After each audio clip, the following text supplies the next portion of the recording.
It was late at night when the sky turned red with lightning. The wind blew hard against the small mud houses in the village of Umyuoka. Inside one of them, Ada was in labor. Her cries echoed through the darkness. The old midwife, Mama Eid, knelt beside her, whispering strong words to help her push. After hours of pain, the first baby came out a boy. Moments later, a second cry followed. Another baby were girl-twins.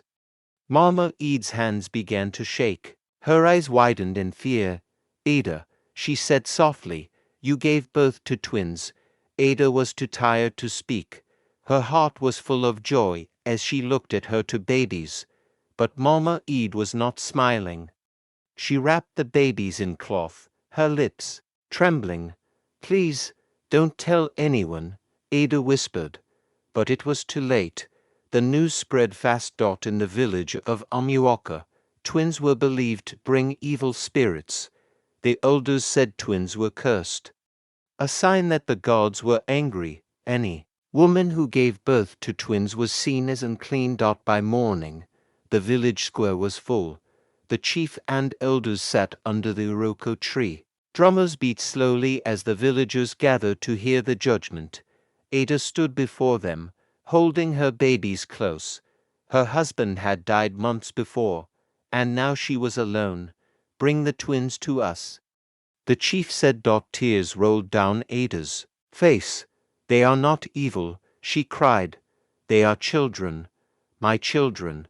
The old women shook their heads. The young ones looked away. Fear ruled their hearts. The gods must be obeyed, the chief said. If we allow these children to live, the land will suffer. Crops will fail. People will die. Ada fell to her knees. Please, don't take them. But the chief raised his hand. Before sunset, the babies must be taken to the evil forest. The crowd gasped. Ada screamed. That night, while the village slept, Ada sat in her hut, rocking her babies gently. Her heart was heavy, but her spirit was not broken. I will not let you die, she whispered, even if the whole world turns against us. And before dawn, she wrapped her twins tightly, placed food in a cloth bag, and stepped into the night, heading for the forest, where no one dared to go. The forest was cold and dark. Owls hooted in the distance. The leaves under Ada's feet were wet with dew. She held her babies close to her chest, their tiny breaths warming her skin. She walked for hours without rest. Her body was weak, but her love was strong. By morning, she reached an old path, one known only to a few. She followed it until she saw a small hut hidden between tall trees and thick bushes. Smoke rose gently from the roof. She knocked softly. An old woman opened the door. Her hair was white like cotton. Her eyes were sharp but kind. Ada, the woman said in surprise, why are you here with babies? Twins. Ada fell to her knees. Mama Nika, please help me. They want to kill them. Mama Nika's face grew hard. Still, even now, after all these years, Ada looked up, confused. You knew? Mama Nika helped her up and took the babies. She touched their tiny hands and smiled sadly. I too gave birth to twins, many years ago, she said. They were taken from me and left in the forest. I never saw them again. Ada's eyes widened. She had never known this. I came here to hide, Mama Nika continued. They called me a witch, but I knew in my heart my children were not evil, just like yours. Tears ran down Ada's face.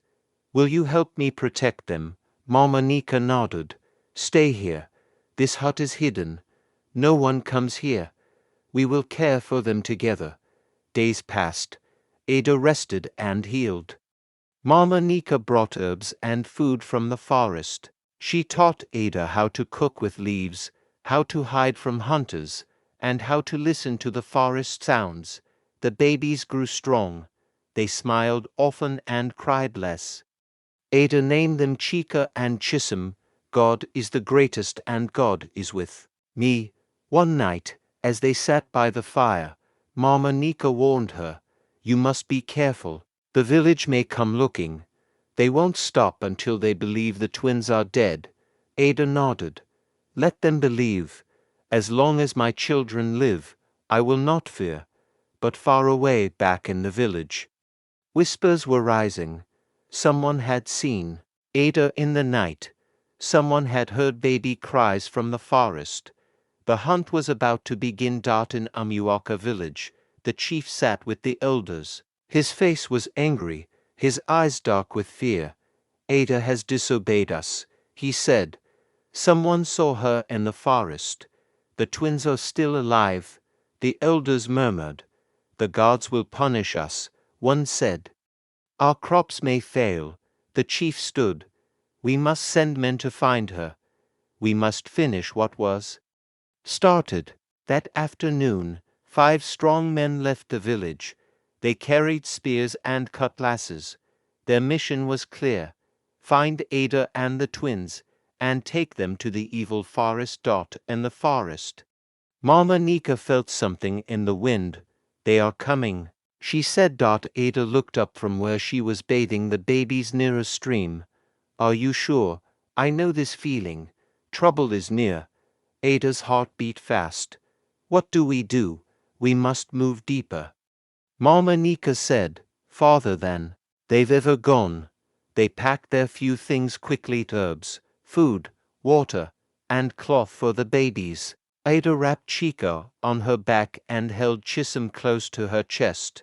They walked for hours through thick trees and muddy paths. Mosquitoes bit them, but they didn't stop. The babies cried, but Ada whispered songs to calm them. That night, they reached a cave hidden behind a wall of rocks. Mama Nika had found it years ago.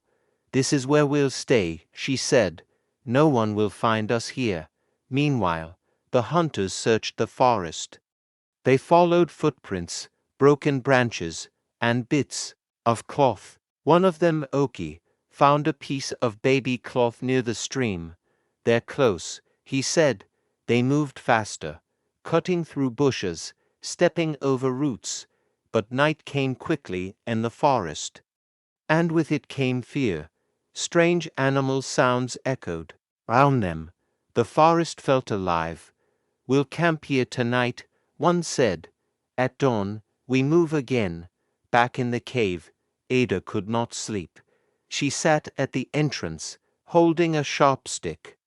Mama Nika slept lightly beside the babies. "I will protect you," Ada whispered to her children. "No matter what." Suddenly, a sound broke the silence. A dry stick snapped outside the cave. Ada stood still, holding her breath. Another sound. Footsteps. She gripped her stick tighter. But it was a deer. She exhaled in relief, then looked up at the stars. "If the gods are truly watching," she said softly, "let them see now that these children are not cursed. They are my blessing." Days passed. The hunters searched and searched, but they found nothing. The forest was too wide, too deep, and too full of mystery. Slowly, they returned to the village, ashamed and silent. The chief was angry. "So the twins still live," he shouted. Double quotes, "No one survives the forest for long." One of the hunters said, "Let them die on their own." But not everyone agreed. That same week, a stranger arrived in Amuaka. A tall white man with kind eyes. His name was Mr. Thomas, a missionary from the city. He came with a translator, a young African man named Samuel, who spoke the village language well. The villagers gathered as Mr. Thomas stood near the village square.